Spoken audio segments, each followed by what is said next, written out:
I never sweared, I never got in trouble, I never got grounded. I never, ever remember being grounded or in trouble, ever. My mom will tell you that she doesn't ever remember me doing anything wrong.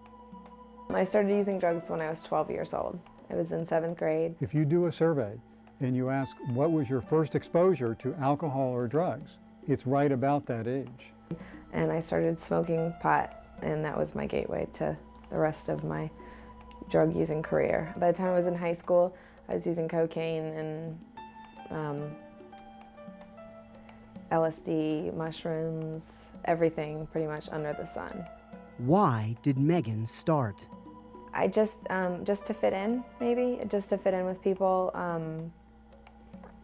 It felt good when I was high on whatever it was. I felt sexy, I felt powerful, I felt stronger than you do for a while. For a long time you feel empowered, but that doesn't last very long at all. We had no idea truly though, and I thought I was a pretty sharp mom, how many drugs and how much she was abusing. Like any drug user, Megan faced risks. Huge ones. Health risks, academic risks, social risks, and legal risks. But Megan wasn't thinking about those risks after she started using drugs. My friends, my family, my values, everything changed. Everything changed. The way I treated my family, the way everything changed. And her life was spiraling out of control. It's indescribable to realize that any moment you're going to get a phone call. I mean, nobody in our house could pick up the phone. Every time the phone rang, we didn't know whether Megan was going to be in jail or dead or hurt. And it's the greatest fear that a parent can have. What risks do teens face when they decide to use drugs?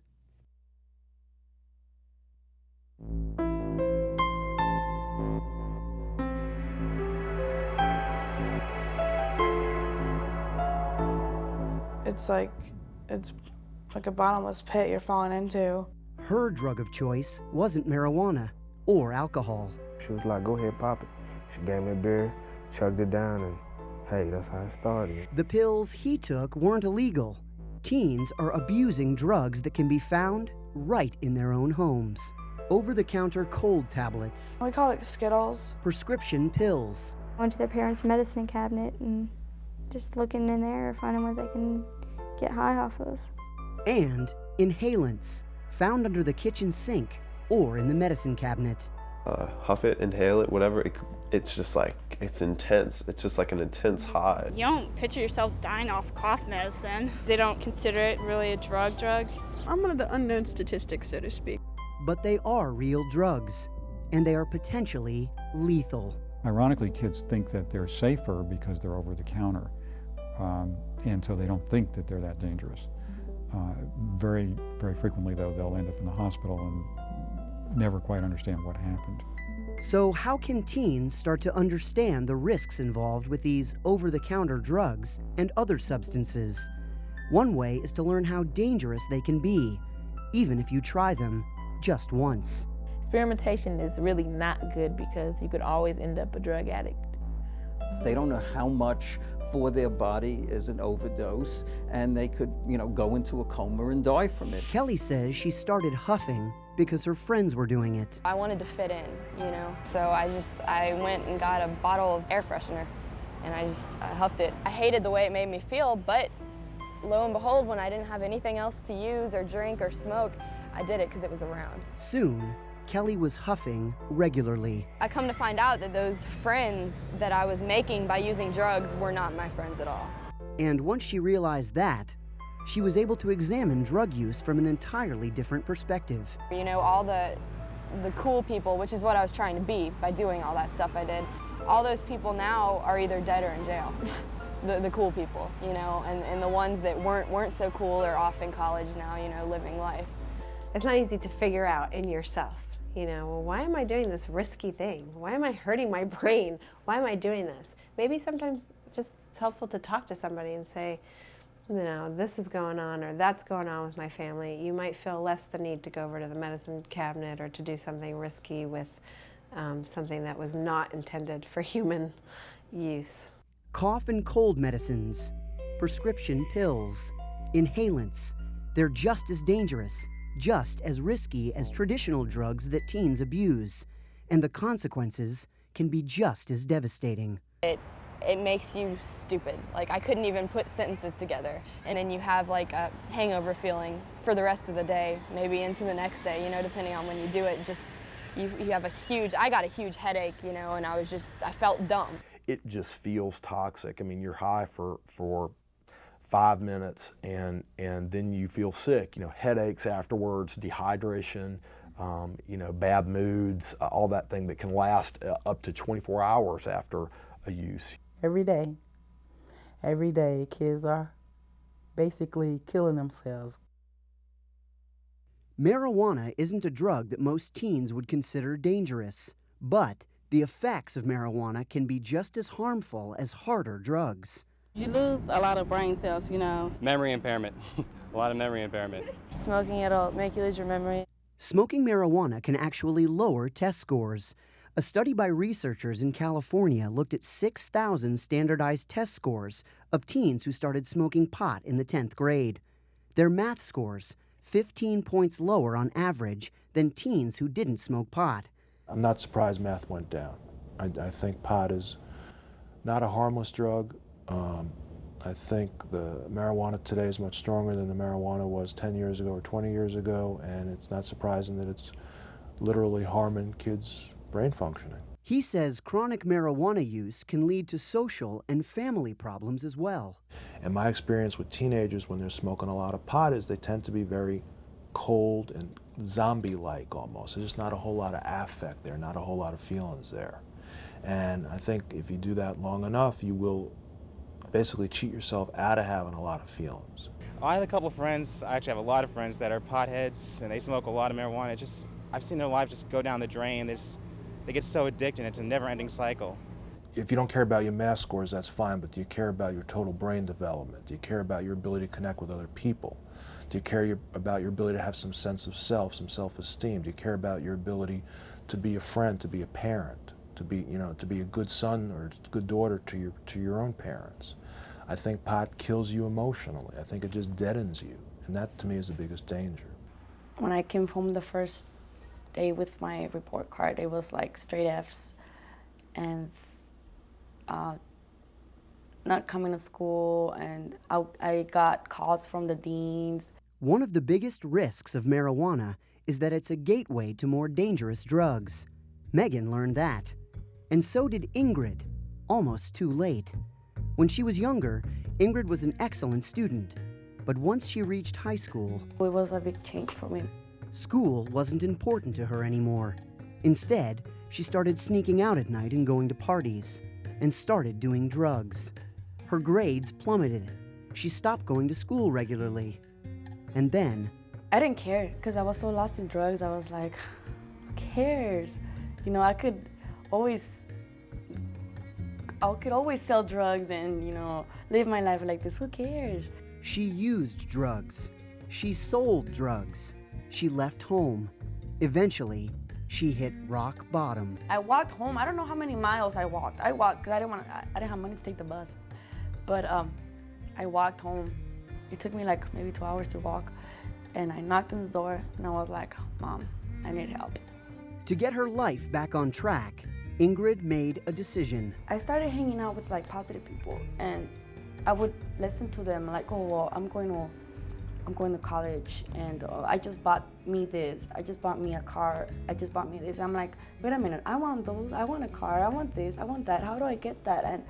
And you know, I realized that I had to go to school, and I realized that once you get out of high school, pizzas don't deliver themselves. You know, there's no way that you could get out of high school. And yeah, maybe you could find a job flipping burgers. Maybe, yeah, you could find a job doing this and that.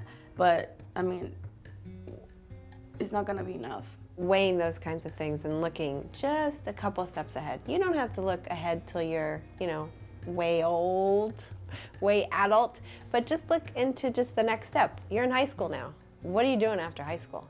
What's gonna come after that? Using drugs can also get you into trouble with the law. Andrew can tell you all about the legal risks of drugs.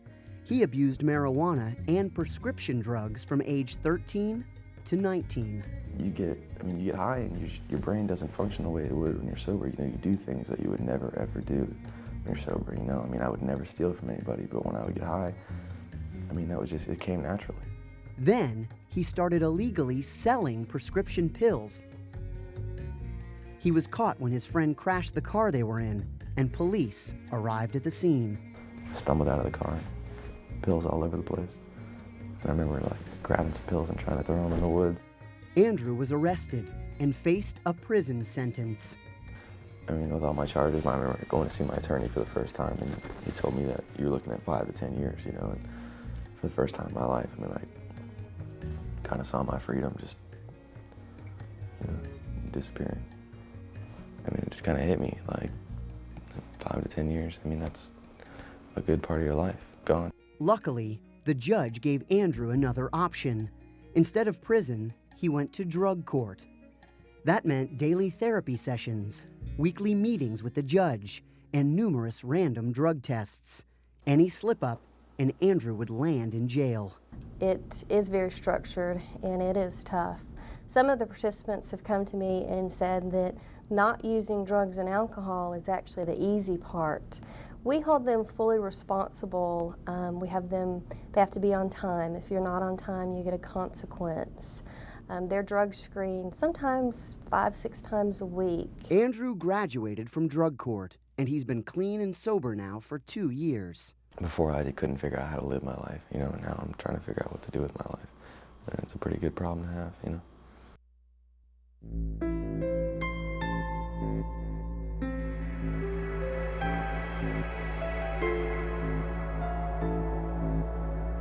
I lost my cars, I lost my house, I lost my family, I lost my friends, my job, school.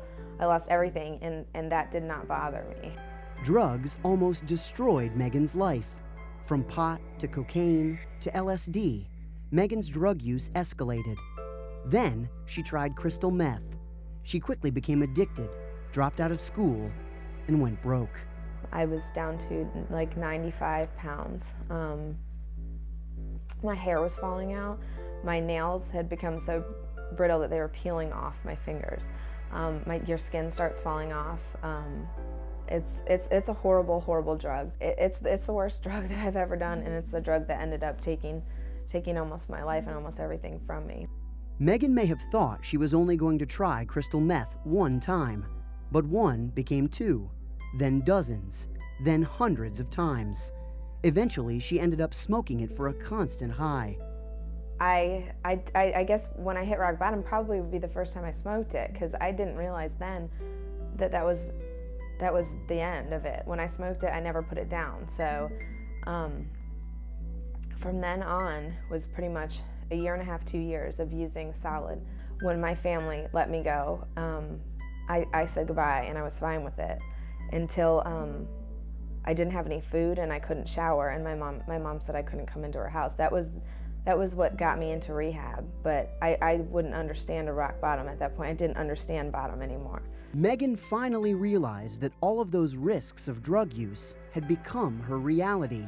She had to stop to resume any semblance of a normal life. I think you have to come to the point where you have to want it for yourself, and the people in your life can't want it for you. Well, one of the things you have to do is understand that you're going to pay the price. Not your friend, not your friend's friend, not everybody else is doing. And you have to ask yourself, and what am I doing? Is it worth what I may end up getting into in terms of the trouble? Before you make a choice, stop, think, and listen. Very simple concept. Stop, think about it, and listen to what others are saying about it. What will the future bring? Megan realizes there's no way to know for sure.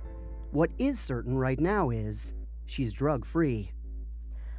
I'm like 1 in a million. You know, there's not a lot of people that make it off meth. And she has a message to anyone who's using drugs or considering using them.